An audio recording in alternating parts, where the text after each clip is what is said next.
Hello மக்களே, welcome back. டெக்கடை சீரீஸோட episode 3ல தான் உங்கள் எல்லாரையும் மீட் பண்ண வந்திருக்கேன். ஸோ இன்னைக்கு சண்டே பெருசாக நியூஸ் இல்லை அப்படின்னாலும் உங்களுக்காக தேடி கண்டுபிடிச்சி ஒரு 5 நியூஸ் கொண்டு வந்திருக்கேன். ஸோ வாங்க வீடியோக்குள்ளே போகலாம். நான் உங்கள் குமரன், இதோட பக்ஸ்படி தாவங்கள். நீங்கள் யாரா நம்ம சேனல் புதுசாக வந்திருக்கீங்க அப்படின்னா மறக்காமல் சப்ஸ்கிரைப் பண்ணிவிடுங்க.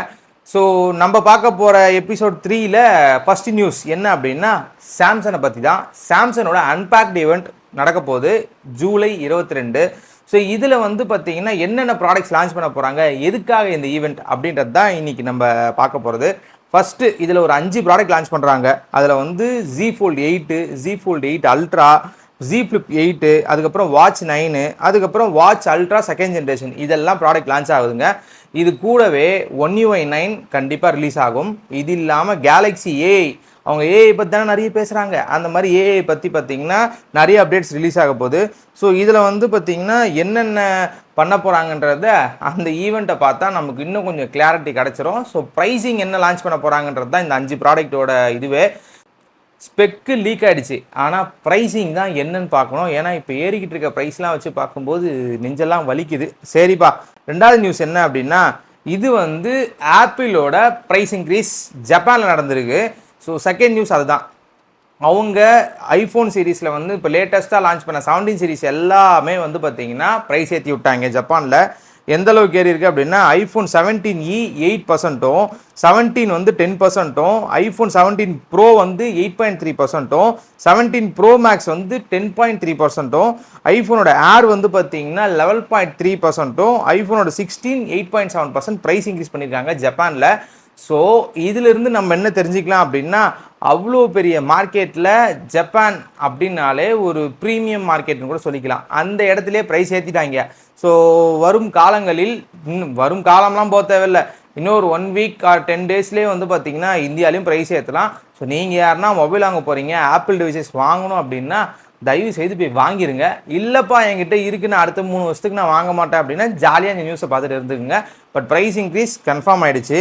இதோடு நிறுத்தினாங்களா ஆப்பிள்? இல்லை. மூணாவது நியூஸும் ஆப்பிள் நியூஸ் தான். நீங்கள் எல்லோரும் ஆப்பிள் மியூசிக்கும் ஆப்பிள் ஒன் ப்ரோக்ராமும் நீங்கள் யூஸ் பண்ணிட்டுருக்கீங்க அப்படின்னா இது உங்களுக்கான நியூஸ் தான். ஸோ தேர்ட் நியூஸில் அதோட ப்ரைஸிங் ஏற்றிட்டாங்க. ஆப்பிள் மியூசிக் ப்ரைஸிங்லாம் ஏறிடுச்சு. ஸோ இப்போ வந்து இந்தியாவில் வந்து என்ன விற்கிறாங்க அப்படின்னா இப்போ இதுக்கு முன்னாடி ஆப்பிள் மியூசிக் வந்து இண்டிவிஜுவல் பிளான் வந்து 119 ரூபாய்க்கும், ஃபேமிலி பிளான் வந்து 179 ரூபாய்க்கும், ஸ்டூடெண்ட் பிளான் வந்து 59 ரூபாய்க்கு இருந்துச்சு. இப்போ என்ன பண்ணிட்டாங்க அப்படின்னா இண்டிவிஜுவல் பிளானை 139 ரூபாய்க்கும், ஃபேமிலி பிளானை 229 ரூபாய்க்கும், ஸ்டூடெண்ட் பிளானை 69 ரூபாய்க்கும் மாற்றிட்டாங்க. ஸோ மந்த் ஆன் மந்த் நீங்கள் பே பண்ணி நீங்கள் ஆப்பிள் மியூசிக் கேட்குறீங்க அப்படின்னா இது ஒரு ப்ரைஸ் இன்க்ரீஸு, இதையும் நீங்கள் பார்த்துக்கணும். ஒருவேளை நான் ஆப்பிள் ஒன் யூஸ் பண்ணுறேன் அப்படின்னா அதோட ப்ரைஸிங் இண்டிவிஜுவலாக பிளான் யூஸ் பண்ணும்போது 175 ரூபாய்க்கு ஃபஸ்ட்டு இருந்தது, ஃபேமிலி பிளான் 235, ப்ரீமியர் வந்து 899 ரூபாய் இருந்ததை இப்போ என்ன பண்ணிட்டாங்க, இண்டிவிஜுவல் பிளானை வந்து 195 ரூபாய்க்கும், ஃபேமிலி பிளானை 295 ரூபாய்க்கும், ப்ரீமியர் பிளானை வந்து 995 ரூபாய்க்கும் பர் மந்த் வந்து மாற்றி விட்டாங்க. ப்ரைஸ் இன்க்ரீஸ் ஸ்டார்ட் ஆகிடுச்சு ஆப்பிள்லேயும். இது இன்னும் 18 வரும்போதெல்லாம் பற்றிக்கிட்டு எரியும்.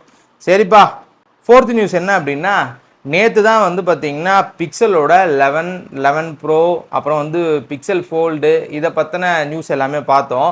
இன்றைக்கி அதுக்கப்புறமா அந்த வரிசையில் பிக்சல் 11ஏவோட ஸ்பெக் வந்து லீக் ஆகிருக்குங்க. ஸோ இதை பற்றின வீடியோ தான். So fourth news Pixel 11A spec leaks தான். இதில் எதனா நமக்கு தேருதா, நீங்கள் யாருன்னா பிக்சல் 11A வாங்கலான்ற பிளானில் இருக்கீங்களா அப்படின்னா வாங்கலாம், ஆனால் டிசைனை மாற்றலை. அது மட்டும் நான் முதலே சொல்லிடுறேன். கலர் வந்து பார்த்தீங்கன்னா பிளாக்கு, க்ரீனு, பர்பிள், சில்வர் 4 கலரில் லான்ச் ஆக போகுது. பர்ஃபார்மன்ஸுக்கு சேம் டென்சார் G6 தான் கொடுக்குறாங்க. ஸோ அது ஒரு நல்ல விஷயம். டைட்டன் M3 அதுவுமே கொடுக்குறாங்க செக்யூரிட்டி சிப்பு. அதே மாதிரி மீடியா டெக்கோட M90 மோடம் தான் யூஸ் பண்ண போகிறாங்களா. 8GB RAM தான் இருக்க போகுது. டிஸ்பிளே 6.3 இன்ச்சஸ்ஸு, அதே வந்து ஃபுல் HD ப்ளஸ் தான் கொடுப்பாங்க. 60 to 120 Hz மாறுற மாதிரி வேரியபிள் ரெஃப்ரெஷ் ரேட் தான் இருக்க போகுது. அதாவது 60, 90, 120 இது 3 மட்டும் மாறும். இதில் வந்து HDR வீடியோக்கு வந்து 2250 நெட் ஸ்பீக் பிரைட்னஸும், எனக்கு வந்து இன்னும் கொஞ்சம் பிரைட்டாக வேணும் அப்படின்ற மாதிரி ஒரு விஷயம் பண்ணுவாங்களே, சம்மந்தமே இல்லாமல் ஒரு இடத்துல போய் நிற்க வைப்பாங்களே, அந்த மாதிரி 3350 நெட்ஸ் வந்து பீக் பிரைட்னஸ் போகிற மாதிரி சொல்லியிருக்காங்க. ஆக்சுவலாக அந்த HBM மோட் தான். ஹை பிரைட்னஸ் மோட்லேயே HDR வீடியோஸ் பார்க்கும்போது 2250 மினிட்ஸ் போகலாம். பட் அதை விட ரொம்ப சினாரியோ மோசமாச்சுன்னா மேபி 3000 மினிட்ஸ்க்கு மேலே போகலான்றது தான் அவங்க கிளைம். பட் 3000 நிட்ஸ் போதா இல்லையான்னு நம்ம உட்காந்து பார்த்துட்டு இருக்க முடியாது. ஸோ பேட்டரி வந்து 4870 mAh வரலாம். அதே மாதிரி கேமராவும் பார்த்தீங்கன்னா சேம் கேமராவை கேரி பண்ணுற மாதிரி தான் இருக்குது. இப்போதைக்கு இது மட்டும் லீக் ஆயிருக்குங்க. பிக்சல் 11 நீங்கள் யாரா வாங்கணும்னு பிளான் பண்ணியிருந்தீங்கன்னா வெயிட் பண்ணுங்கள். ப்ரைஸிங் என்ன லான்ச் பண்ணுறாங்கன்னு பார்ப்போம். எனக்கு தெரிஞ்சு 60,000 கம்மி இல்லாமல் லான்ச் பண்ணுவாங்க. சரிப்பா, 5வது நியூஸ் என்ன அப்படின்னா சாம்சங் நியூஸ் தான். சாம்சங் கேலக்ஸி வாட்ச் 9ஓட ஸ்பெக்கு லீக் ஆயிருக்கு. இதில் வந்து பார்த்தீங்கன்னா 4 கலரில் வந்து லான்ச் பண்ண போகிறாங்களாம். வாட்ச் 8 பார்த்த அதே டிசைனில் தான் வாட்ச் 9 இருக்க போகுது. அதே மாதிரி இந்த வாட்டி ஸ்னாப்ட்ராகனோட வியர் எலைட் அந்த ப்ராசர் தான் யூஸ் பண்ண போகிறாங்களாம். ஸோ அதனால் வந்து எங்களுக்கு பர்ஃபார்மன்ஸ் நல்லாயிருக்கும், கொஞ்சம் வந்து எஃபிஷியண்ட்டாக இருக்கும்னு சொல்கிறாங்க. பட் சாம்சங்கை பொறுத்தவரை ஒரு 4 வருஷம் நிம்மதியாக யூஸ் பண்ணலாம். ஃபிட்னஸ் ட்ராக்கிங் இருந்தாலும் கூட அப்டேட்ஸும் வரப்போகுது. சாம்சங் வாட்ச் கன்வீனியண்ட்டாக இருக்கும். பட் ஆரம்ப காலத்தில் நீங்கள் வாங்க வேணாம். லான்ச் ஆகும்போது 38,000 விற்கிற வாட்ச்சு லான்ச் ஆகி ஒரு 6 மாதம் கழிச்சு பார்த்தீங்கன்னா 15,000 16,000 விற்பாங்க. 2 வருஷம் 1 வருஷம் போயிடுச்சுன்னா 10,000 12,000 விற்பாங்க. ஸோ அந்த மாதிரி நீங்கள் தாராளமாக யூஸ் பண்ணிக்கலாம். ஸோ இந்த ஸ்பெக்கை வச்சு பார்க்கும்போது இவங்க இன்னும் கொஞ்சம் ஃபிட்னஸ்க்கு ஏற்ற மாதிரி இந்த வாட்சை வந்து உருவாக்கியிருப்பாங்க. சென்சார்லாம் ஆட் பண்ணியிருப்பாங்க தான் தெரியுது. நான் வாட்ச் 4 யூஸ் பண்ணுறேன், வாட்ச் 6 யூஸ் பண்ணுறேன் கிளாசிக்கில்.